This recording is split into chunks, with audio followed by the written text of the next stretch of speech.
I was wiping down a table when my coworker grabbed my arm tight. Oh God, not them again. I followed Arya's gaze to a woman and her kid walking toward the door. Just a regular mom and son. Nothing seemed off. But the moment they stepped inside, the entire staff scattered. Caleb ducked into the kitchen. Courtney pretended to be on the phone in the back. Even our manager Wade suddenly remembered he had paperwork to do in his office. Everyone had disappeared except me. I stood there confused. The mom didn't seem scary, just scrolling on her phone. The kid was maybe 8, wearing a superhero shirt. I seated them at a booth near the window and walked back to my coworkers, peeking around corners. Oh God, you got their table, Arya said. Good luck, Chica. She walked away before I could ask what she meant. I grabbed a menu and headed over, still trying to figure out what everyone was so afraid of. But the moment I saw the kid stare up at me with the same mischievous grin my younger brother often showed, I knew I'd find out why everyone was so afraid. While taking their order, the mom took a call. Her son grabbed the ketchup bottle and squeezed it hard, spraying red sauce all over the table and booth. Just as I opened my mouth to say something, the mom looked up with a sour expression on her face. Excuse me, she said, staring at the mess. Why is this table so dirty? I blinked. Ma'am, your son just... I'd like you to clean this up immediately. Chop chop. She went right back to her phone. The kid grinned and mimicked his mom. Chop chop. I forced a smile and grabbed paper towels, ignoring the kid's laughter as I cleaned up his mess. 5 minutes later, the kid walked up to another waitress and pulled her apron strings loose. She yelped as her apron fell to the floor. He laughed and ran back to his seat. The mom never looked up from her phone. Then he started targeting customers. He reached over to the table next to them and grabbed a woman's purse, dumping it on the floor. Keys, wallet, makeup, everything scattered across the tiles. The woman gasped. Young man, where are your manners? The kid ran back to his booth, giggling. His mom was still scrolling through her phone like nothing happened. The woman marched over to the booth, furious. Are you going to do something about your kid? Or are you going to let this brat run around like a monkey in a museum? Everyone's eyes went wide. The restaurant fell silent.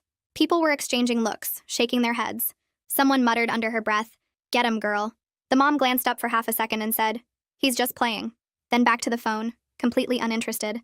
That's when another man at the counter stood up, a big guy wearing a construction vest. He walked straight to the mom's table, grabbed her phone out of her hands, and smashed it on the floor, shattering the screen into tiny pieces. This isn't a daycare. Learn to watch your own kid, he said, his voice shaking with anger. Learn to discipline him. The mom shot up from her seat. Are you calling me a bad mother? Yeah, I am, the man said. We're all saying that. Other customers started nodding. Someone said, about time somebody said it. The restaurant erupted in arguments. The mom was screaming. The man was yelling back. Everyone had had enough. But they forgot one little thing. The kid. While everyone was shouting, the kid snuck into the kitchen. I ran over and saw him inside, standing at the stove. He'd turned all the burners on full blast and placed a cardboard box full of frozen burgers directly on the flames. Hey, get out of there! I screamed. He stuck his tongue out at me, laughing. Then, the box caught fire. Flames shot up fast, spreading to the grease on the stove, then the cabinets. Within seconds, half the kitchen was burning. Black smoke poured into the dining area. The fire alarm started blaring. Fire! Someone screamed over all the arguing and yelling. Everyone rushed toward the exit, but the mom blocked it off with her own body, yelling, Oh, no, you don't! Not until you get my son. But nobody moved. Not one person went back for him. She started looking nervous. I told you guys to help him. The kid was crying now, coughing in the smoke, begging for his mom. Fine, I'll do it myself. But everyone held her back, telling her it was too dangerous. That's when the tears began falling. But my son... Then the same man who'd smashed her phone pushed through the crowd. He pulled his shirt over his mouth and ran into the smoke. 10 seconds later, he came out carrying the kid, both of them coughing and covered in soot. Everyone poured out onto the sidewalk, safe from the fire. The mom immediately started yelling at the man. What took you so long? He could have died. You should have gone in sooner. The man stared at her, stunned. Are you serious right now? Before they could fight, firefighters and police showed up. When asked what happened, everyone blamed the mom and kid. The officer looked confused. Ma'am, you're saying your 8-year-old son was left unsupervised and started a fire? He was just playing, she said. It was an accident. The officer started cuffing her. That's neglect, ma'am. You weren't watching your child. He endangered everyone here. She fought against the restraints, kicking and squirming hard. I'm calling my lawyer. You can't talk to me like this. Then I noticed something that made my blood run cold. The kid. He was grinning. Like he'd planned the whole thing. Like he wanted his mom to get arrested from the start. I stood on the sidewalk watching firefighters spray water through our restaurant's broken windows. The spray made rainbow patterns in the streetlights. Samuel's grin kept replaying in my mind like a horror movie stuck on repeat. The kid planned this somehow. He wanted his mom arrested. I couldn't shake the feeling that I just saw something way more scary than a bad parent. A female detective in a gray suit started separating witnesses into different groups. She pointed people toward different police cars and officers. When she got to me, she pulled out a small notebook. Her badge said Detective Townsend. She asked for my name and contact information first. Then she wanted to know what I saw. I told her about the ketchup, the apron strings, the purse dumping, the kitchen fire. My voice shook when I got to the part about Samuel and the smoke. Detective Townsend wrote everything down without looking up.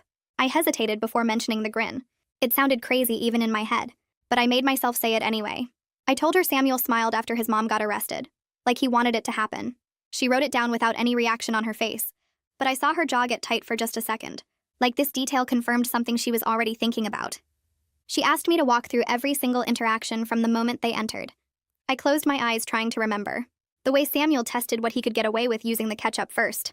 How he targeted other customers on purpose, not random. The way he kept looking at his mom to see if she'd notice anything. It all felt planned now. Calculated. I told Detective Townsend all of this, and she kept writing.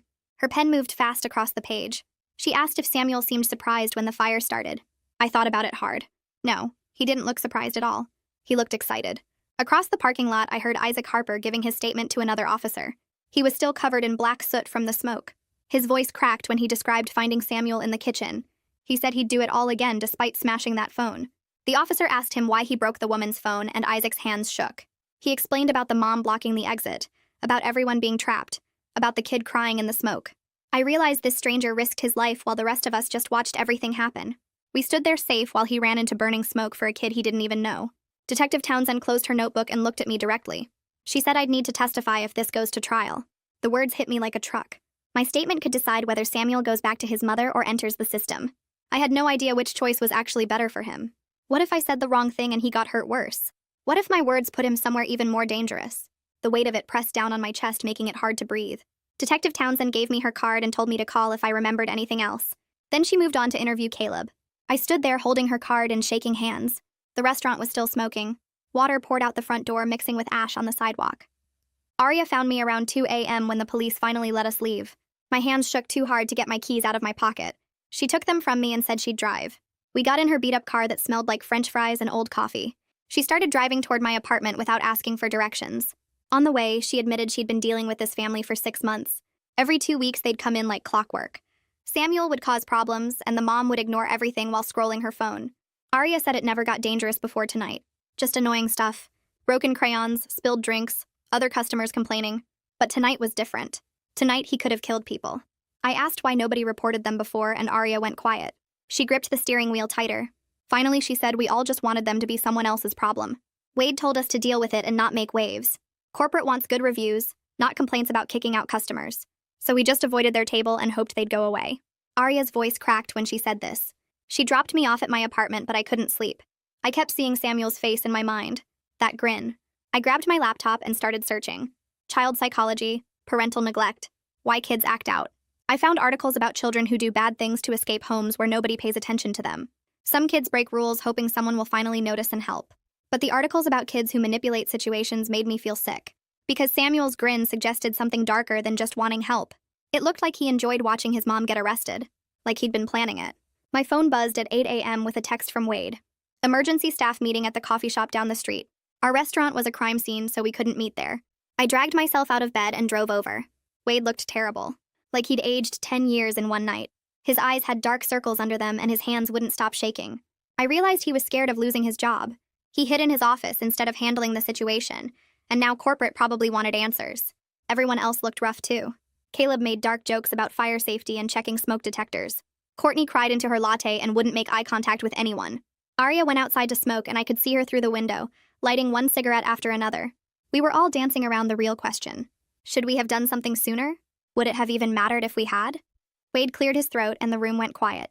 He said the restaurant would be closed at least 3 weeks for repairs and safety checks. The insurance company needed to investigate. The fire department had to approve everything before we could reopen. Then he dropped the real bomb. Corporate wasn't paying us for the closure period. They were still deciding about compensation, but for now, no paychecks.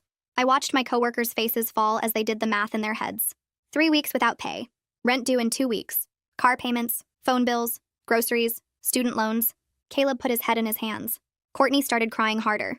Arya came back inside and asked Wade to repeat what he just said. Like maybe she heard wrong. But she didn't hear wrong. We were all screwed. Wade said he was sorry about 50 times, but sorry doesn't pay bills. 2 days passed in a blur of police statements and insurance calls before Detective Townsend phoned me at home. She asked if I'd seen the family at the restaurant before that night, and I told her I'd only worked there 3 months, so I didn't know the regulars yet. She thanked me and said she'd be in touch, but something in her voice made my stomach twist. The way she paused before hanging up, like she was writing notes about my answer, made me think she wasn't just investigating one fire. She was building something bigger. I couldn't stop wondering what other incidents she'd found, what pattern she was putting together about Samuel and his mom. I ran into Isaac at the grocery store the next afternoon. He was standing in the cereal aisle staring at boxes like he couldn't remember what he came for. His eyes had dark circles under them and his hands shook when he grabbed a cart. I walked over and asked how he was doing. He looked at me for a second before recognizing me, then his whole face changed. He told me Zoe's lawyer called him yesterday with a deal. Drop the testimony against her and she won't press assault charges for smashing her phone. Keep talking to the cops and she'll make sure he goes to jail for destruction of property. I asked what he was going to do and he just shook his head. He said he saved that kid's life and now he might get arrested for it. The unfairness of it made me so angry I wanted to scream right there in the grocery store. We stood there in the cereal aisle not saying anything for a minute, both of us trapped in the mess that night created. Arthur Bell from Child Protective Services called me 3 days after the fire. He said he needed a witness statement about Samuel's behavior before the incident, specifically what I observed about his actions and his mother's response. I sat at my kitchen table trying to figure out how to explain what I saw without sounding crazy. How do you tell a professional that an 8-year-old's smile scared you? That he looked happy when the cops took his mom away? I stumbled through describing the ketchup incident, the purse dumping, the way he kept looking at his mom to see if she'd notice. But when I got to that grin after her arrest, I stopped talking. Arthur waited on the other end of the line, not rushing me. Finally, I just said it. The kid looked pleased. Like he wanted this to happen. Like he planned the whole thing. Arthur didn't laugh or tell me I was wrong. He just said that was helpful information and he appreciated my honesty. Then he told me Samuel was in temporary foster care while they did a full psychological evaluation. The kid's whole future depended on whether the adults looking at his case believed he was a victim of neglect or something more complicated. I asked what would happen to him, and Arthur said that was still being determined. They needed to understand his behavior patterns first, figure out if he was acting out from trauma or if something else was going on. After we hung up, I sat there feeling sick, because my description of that grin might be the thing that decides where Samuel ends up. My phone buzzed with a text from Aria later that evening. She said she gave a statement to CPS too, describing 6 months of incidents she'd witnessed. Samuel breaking plates in our play area, pushing another kid off the slide hard enough, the mom complained, stealing tips off tables while his own mom scrolled through her phone 3 feet away. Aria wrote that she felt terrible for not reporting it sooner, for just avoiding their table instead of calling someone. I texted back that I understood, even though I wasn't sure I did. How do you report a bad parent when the kid isn't covered in bruises? When it's just neglect and weird behavior that makes you uncomfortable? I wanted to tell Aria it wasn't her fault, but the words felt empty because maybe it was all our faults a little bit. Detective Townsend called me in for a follow-up interview 5 days after the fire. I drove to the police station and she led me to a small room with a table and 2 chairs. She spread out a stack of papers in front of me. Incident reports from 3 other restaurants in our chain across the city. I read through them slowly, my hands getting colder with each page. Same mother, same child, same pattern of behavior getting worse over 18 months. Samuel breaking things, hurting other kids, stealing from customers while Zoe ignored everything. Each location eventually banned them after enough complaints. One manager wrote that the mother threatened to sue for discrimination. Another wrote that the child seemed to enjoy making messes and watching staff clean them up. The dates showed they'd been doing this for a year and a half, moving from the restaurant to the restaurant as each one kicked them out.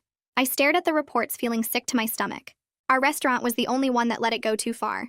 The other places banned them after a few incidents, but Wade never did anything despite the complaints from staff and customers.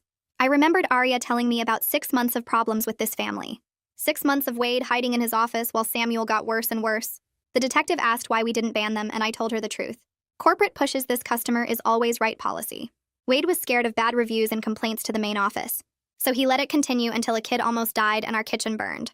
We were all living with the consequences now of choosing business over safety. The detective leaned forward and asked me a question that made my brain hurt. Did I think Samuel intended to start the fire? I opened my mouth and closed it again, not knowing how to answer. An 8-year-old understanding that stove burners plus cardboard equals fire seemed possible. Kids learn about fire safety in the school. But planning to get his mother arrested felt too smart, too calculated for someone that young. I told her I honestly didn't know. Maybe he just wanted to cause trouble and didn't think about the consequences. Or maybe that grin meant something darker. Maybe he knew exactly what would happen and wanted it. The detective wrote down my answer without showing any reaction, but I could tell this question mattered to her investigation. I met Caleb for coffee the next morning at the place down the street from our closed restaurant. He looked as rough as I felt. We ordered drinks and sat by the window, not really talking at first. Then he admitted he'd been having nightmares about the fire spreading faster, about the smoke filling the dining room before we could get everyone out, about finding someone who didn't make it. I told him I'd been having bad dreams too. We both avoided that table because we were scared of a difficult customer, of dealing with a mom who'd complained to corporate, of a kid who made our shifts harder. And now we were wondering if being cowards enabled something worse. If we'd spoken up sooner, reported the pattern, insisted Wade handle it, maybe none of this would have happened. Caleb stirred his coffee and said he kept thinking about all the times he ducked into the kitchen to avoid them. I said I kept thinking about seating them that night, about not refusing. I couldn't sleep that night. I lay in bed torturing myself with alternate scenarios. What if I'd insisted Wade take their table instead of me? What if I'd called CPS when Samuel dumped that woman's purse all over the floor? What if I'd been watching closer and noticed him going into the kitchen before he reached the stove? Each version played out in my head like a movie where I made better choices, where I was braver, where the fire never happened. But I knew what I was really doing. Looking for a version of events where I wasn't partially responsible for a kid almost dying, where I could tell myself I did everything right. That version didn't exist, though. I made choices that night and in the months before. We all did. And now we had to live with what those choices led to.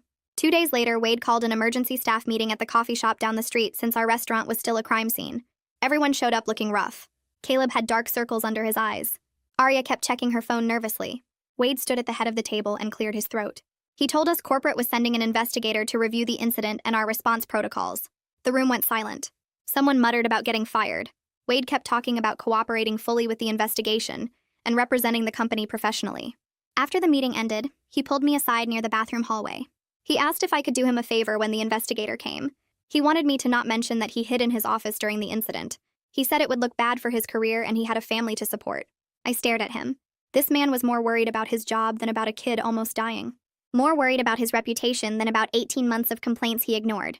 I told him I'd tell the investigator exactly what happened and walked away. His face went red, but he didn't follow me. That afternoon, my phone buzzed with a text from Courtney.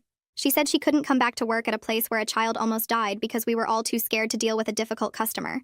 She said every time she closed her eyes, she saw Samuel in that smoke and heard him crying. She couldn't serve food and smile at customers knowing what happened in that kitchen. The text ended with her saying she was done and good luck to the rest of us. I read it 3 times. Her resignation felt like she was accusing all of us of being cowards. Maybe she was right. Maybe we deserved that accusation. I showed the text to Arya and she just shook her head. 2 days after Courtney quit, my phone rang from an unknown number. I answered, and a woman introduced herself as Kaya Livingston, Zoe's defense attorney. She said she was calling to ask if I would testify that Samuel has severe behavioral problems and his mother couldn't control him. She wanted me to say the fire was Samuel's fault because he was impossible to manage. She kept talking about how Zoe was overwhelmed and needed support, not prosecution. I interrupted her and said I wasn't interested in blaming an 8-year-old for his mother's neglect. She tried to convince me that helping Zoe would help Samuel too. I told her no and hung up. My hands were shaking so hard I had to put the phone down on the counter. The anger hit me in waves.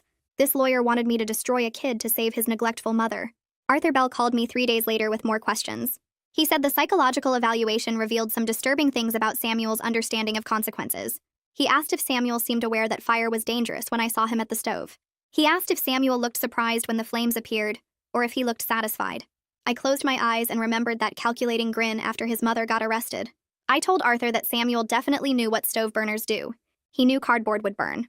The question was whether he understood how bad the fire would get, or if he just wanted to cause trouble. Arthur wrote down my answer and thanked me. He said the evaluation would determine Samuel's placement, and they needed to understand his mental state that night. A week after Arthur's call, Detective Townsend asked me to come to the station for an update. She sat across from me in a small interview room and opened a folder. She said Samuel told the psychologist he wanted to see what would happen when he turned on the burners. He said he knew his mom wouldn't notice because she never did. The evaluation suggested he'd been testing boundaries for months, doing worse and worse things to get adult attention his mother refused to provide. Detective Townsend said the psychologist believed Samuel was escalating behaviors, hoping someone would finally intervene. I sat there processing this information. An 8-year-old so desperate for attention that he started a fire.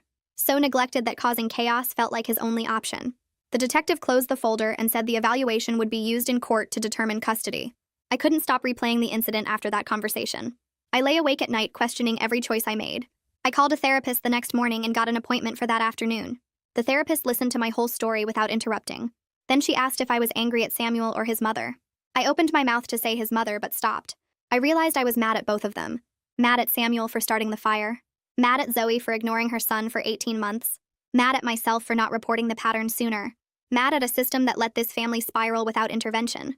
The therapist nodded and said anger at complex situations often gets directed at multiple targets. She said I needed to separate what I could control from what I couldn't. Arya texted me 2 days after my therapy appointment asking if we could meet. We sat at a park bench near her apartment and she pulled out printed articles from her bag. She said she'd been researching childhood trauma and neglect, trying to understand how an 8-year-old becomes manipulative enough to engineer his mother's arrest. She showed me article after article about children who act out desperately seeking structure and boundaries their parents won't provide. Kids who test limits harder and harder hoping an adult will finally step in and create safety. Samuel's behavior suddenly made horrible sense. He wasn't evil. He was drowning, and setting fires was his way of screaming for help. 3 weeks after the incident, the preliminary hearing happened at the county courthouse. I sat in the gallery watching Kaya Livingston stand up to make her opening argument. She painted Zoe as a struggling single mother overwhelmed by a child with severe behavioral disorders. She described Samuel's incidents across multiple restaurants as evidence of his uncontrollable nature. She talked about inadequate mental health resources for families dealing with difficult children. She made it sound like Zoe was a victim of circumstances beyond her control. She never mentioned the phone, never mentioned 18 months of documented complaints, never mentioned the pattern of Zoe's complete indifference while Samuel acted out. The prosecutor objected several times, but Kaya kept pushing her narrative. I wanted to stand up and scream that she was lying. When Zoe took the witness stand, she started crying immediately. She talked about how hard it was to raise Samuel alone after his father left. She said his behavioral issues started after the divorce, and she'd tried everything to help him.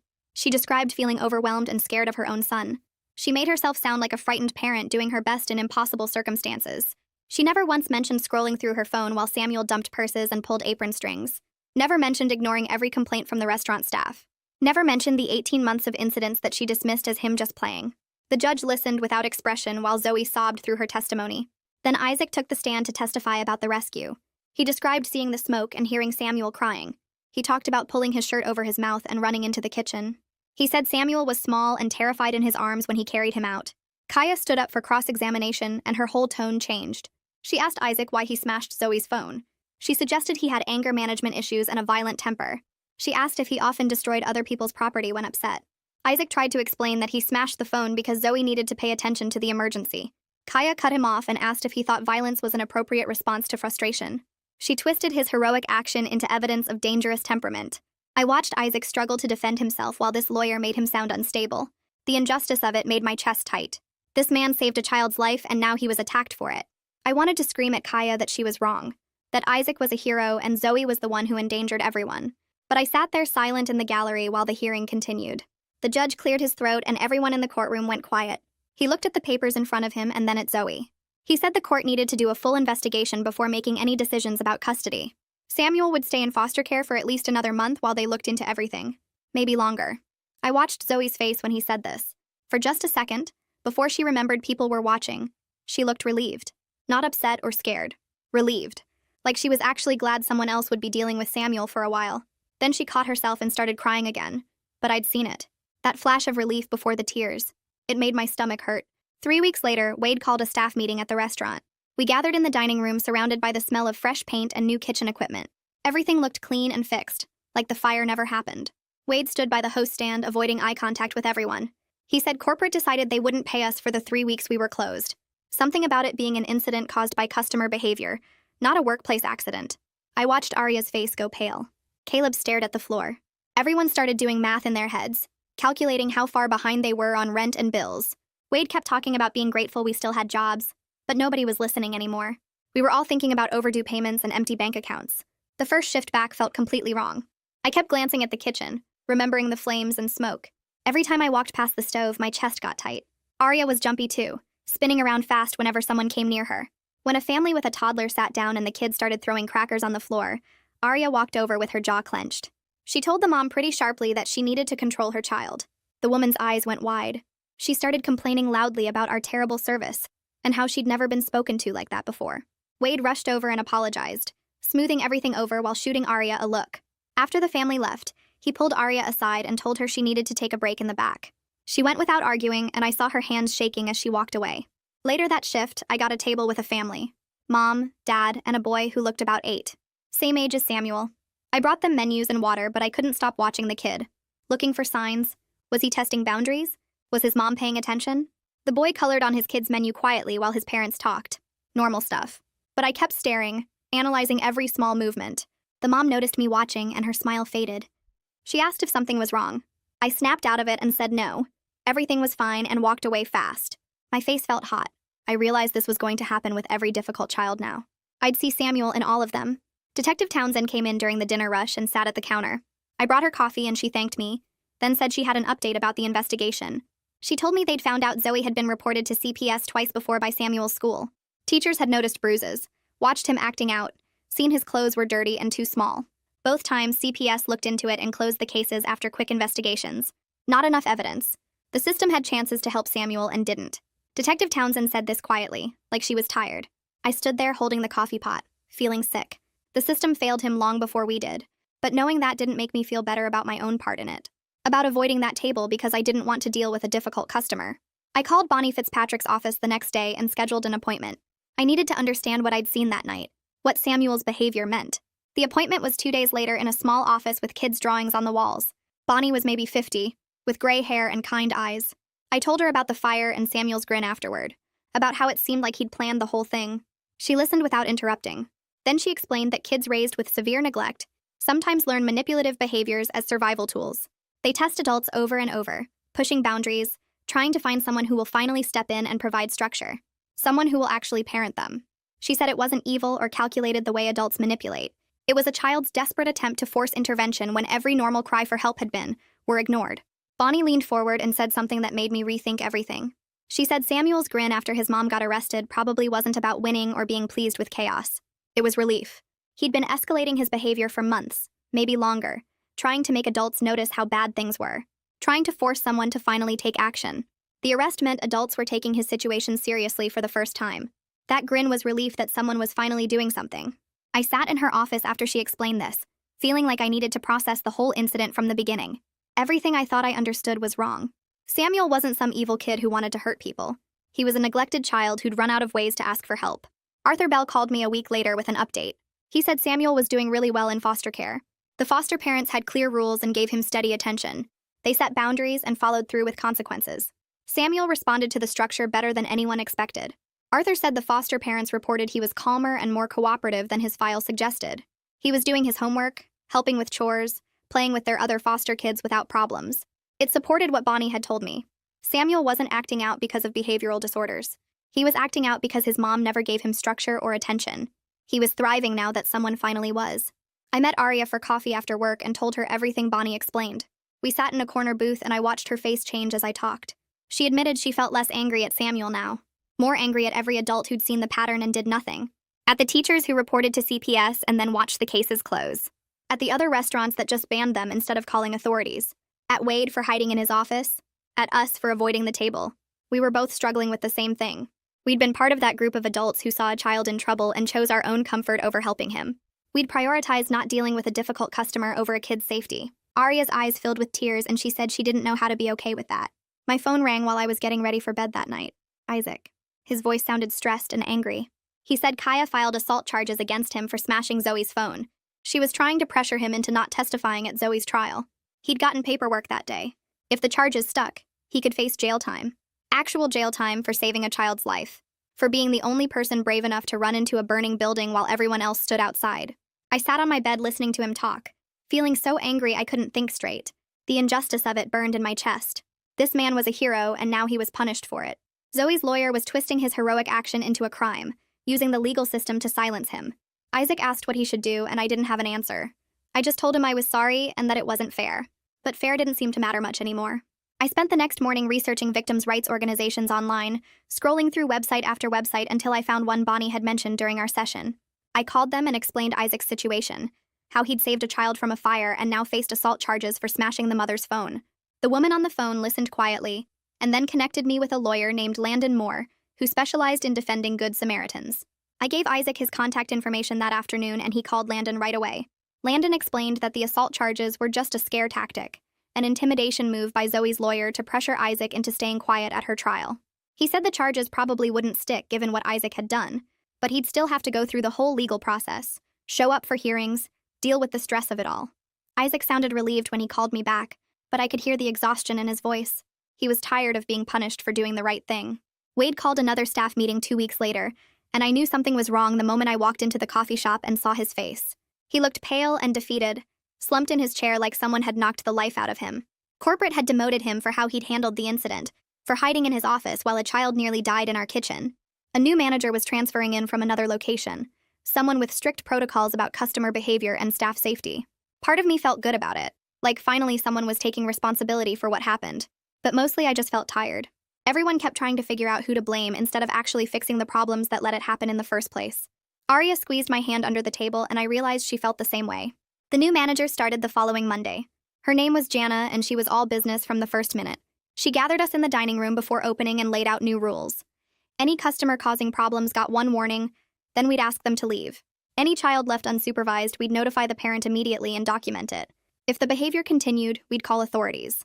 She made it clear that staff safety mattered more than keeping difficult customers happy, and I watched my coworkers' faces relax slightly as she spoke. Jana also announced mandatory training sessions on recognizing child neglect and abuse, starting that week. I signed up for the first available slot, wanting to understand what I should have noticed sooner. The training happened 3 days later in a conference room at the corporate office downtown. I sat between Arya and Caleb, watching a presentation that described exactly what I'd witnessed with Samuel and Zoe. The trainer, a woman from social services, showed us warning signs of family problems. A parent constantly distracted by their phone while their child acted out. A child testing boundaries without any response from the adult. Escalating behaviors that suggested a kid was desperate for attention or structure. She emphasized that restaurant workers often saw these patterns before anyone else, that we spent hours watching families interact in ways teachers and doctors never did. We had a responsibility to report our concerns to authorities when we noticed something wrong. I thought about all those times I'd avoided Samuel's table, how I'd chosen my own comfort over a child's safety, and my stomach twisted with guilt. 2 months crawled by before Samuel's custody hearing finally arrived. I got a letter in the mail telling me to appear in court to testify about what I'd observed. The morning of the hearing, I put on my nicest clothes and drove downtown to the courthouse, my hands shaking on the steering wheel. I'd never testified in court before, never been part of something this serious. Inside the courtroom, I spotted Arthur Bell sitting near the front, and he gave me a small nod. Then I saw Samuel. He sat between 2 adults I didn't recognize, probably his foster parents, wearing clothes that actually fit him properly. He looked so small in that big courtroom chair, scared and uncertain. Something broke inside my chest watching him. This was just a kid who'd needed help and gotten chaos instead.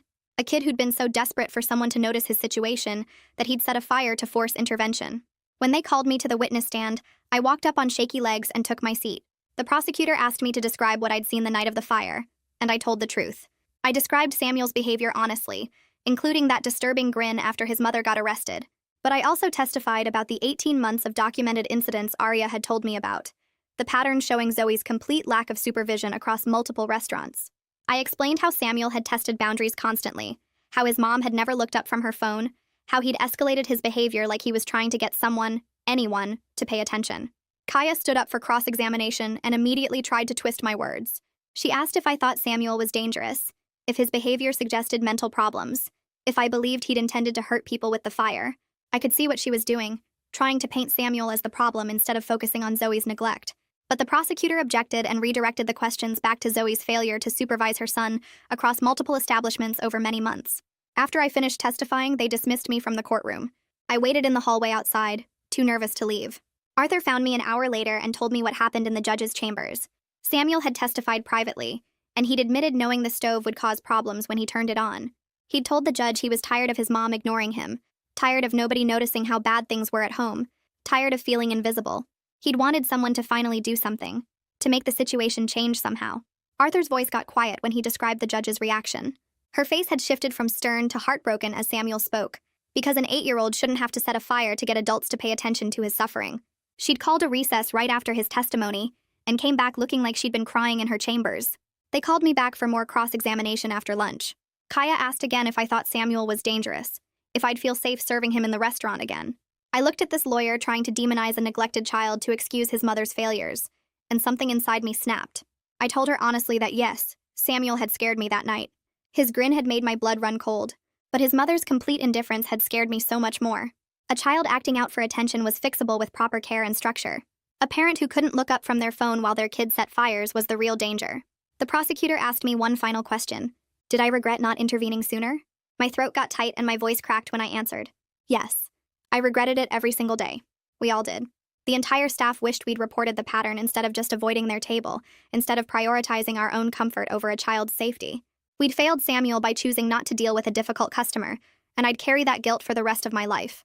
I saw several people in the courtroom nodding as I spoke, understanding spreading across their faces. Isaac testified after me and I stayed to watch. He described rescuing Samuel from the fire, and he got emotional talking about how small the boy had felt in his arms, how Samuel had been crying for his mother even after everything she'd failed to do for him.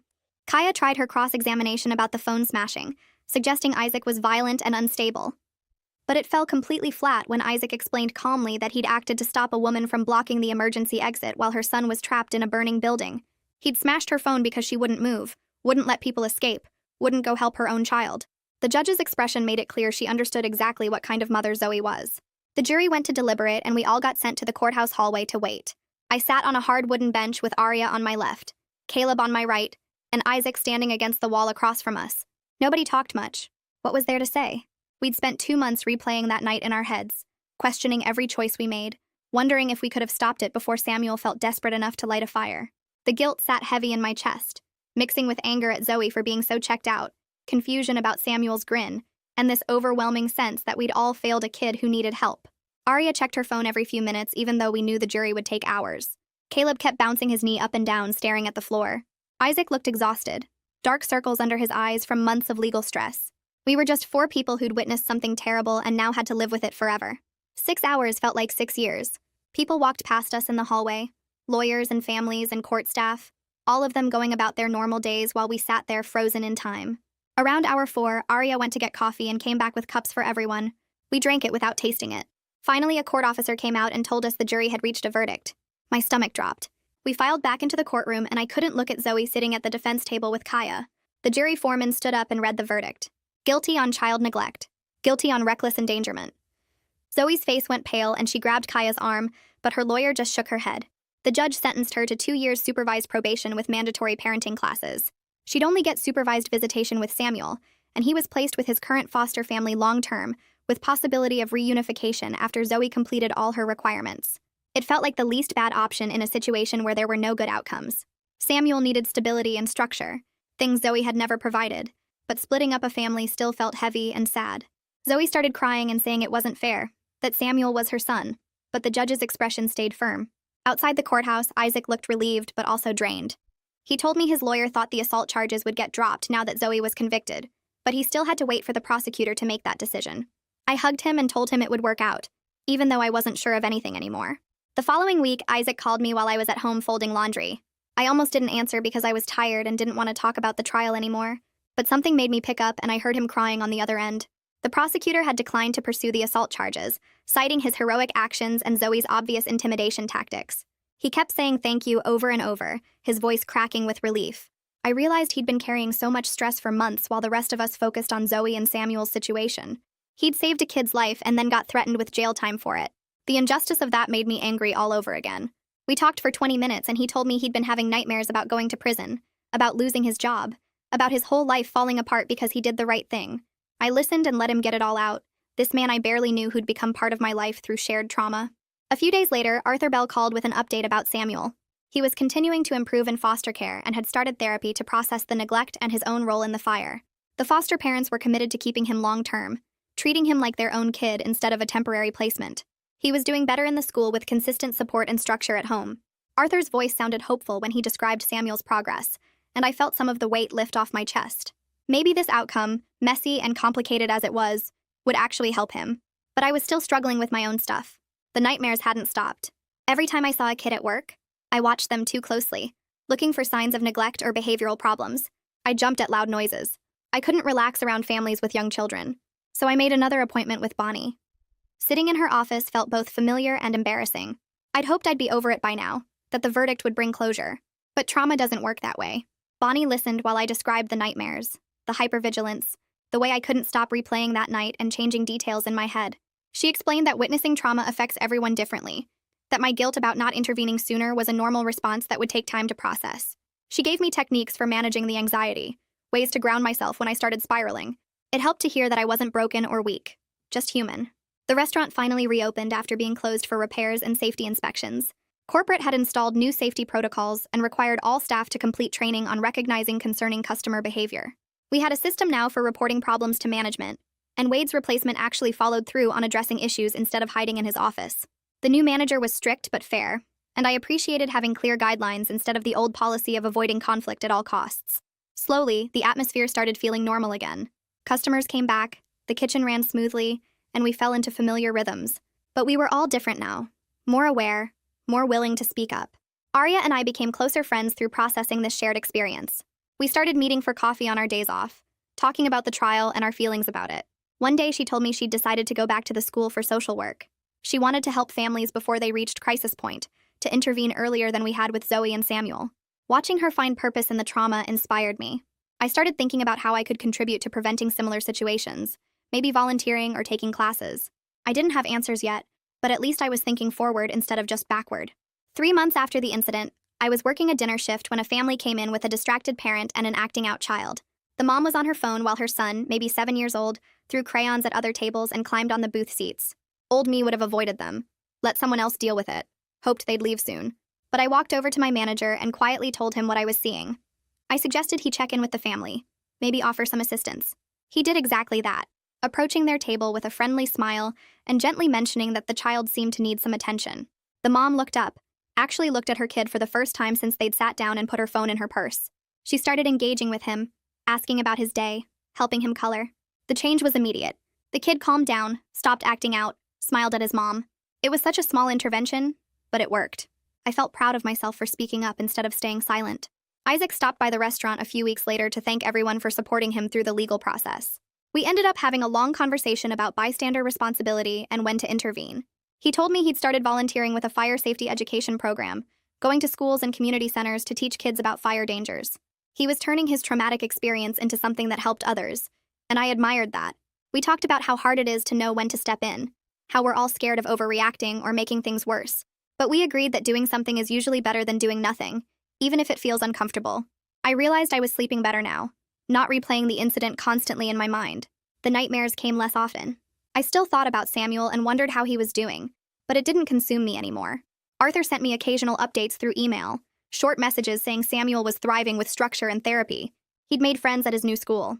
He was playing soccer. He smiled more. These updates helped me accept that the outcome, while imperfect, was probably the best possible result for him. He was getting the care and attention he'd been desperately seeking, just in a way none of us had expected or wanted. A month later, the restaurant held a staff appreciation dinner at a local Italian place down the street. Our new manager stood up with a glass of wine and talked about how we'd handled a tough situation and come back stronger as a team. Everyone clapped and Arya squeezed my hand under the table. It felt good to be recognized, though I knew we'd all carry some guilt about not acting sooner regardless of how things turned out. Caleb caught me after dinner while we were waiting for our cars. He told me he'd been seeing a therapist too, working through his guilt about hiding in the kitchen that night. We stood in the parking lot talking about how we were all just trying to avoid conflict, how none of us could have predicted it would turn into a fire, but we still wished we'd been braver about reporting the pattern earlier. He admitted he still had nightmares about the smoke and flames spreading faster than we could control. I told him I understood completely.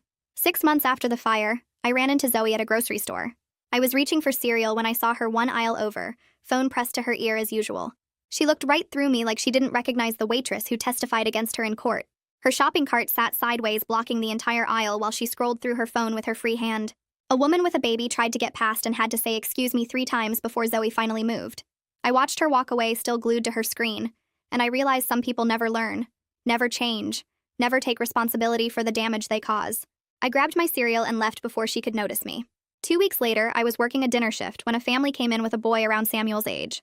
I felt my chest tighten as I walked over to seat them, but then I noticed the mom was attentive and engaged with her son. When he got too loud talking about his soccer game, she gently reminded him to use his indoor voice. He listened and went back to coloring his menu. I smiled, watching their normal, healthy interaction, grateful that most families get it right. I served them without the constant worry that used to eat at me every time a kid walked through the door. Life at the restaurant had returned to normal, but I was different now. More aware of warning signs, more willing to speak up when something felt wrong, more conscious that sometimes doing nothing is its own kind of action. Arthur sent me an email that morning saying Samuel was thriving in his foster home. He'd made the soccer team at his new school and was doing better in therapy every week. The foster parents were talking about adoption if things kept going well. He was finally getting the structure and attention he desperately needed. While the path to get there was scary and chaotic, I was learning to accept that messy intervention was better than polite silence.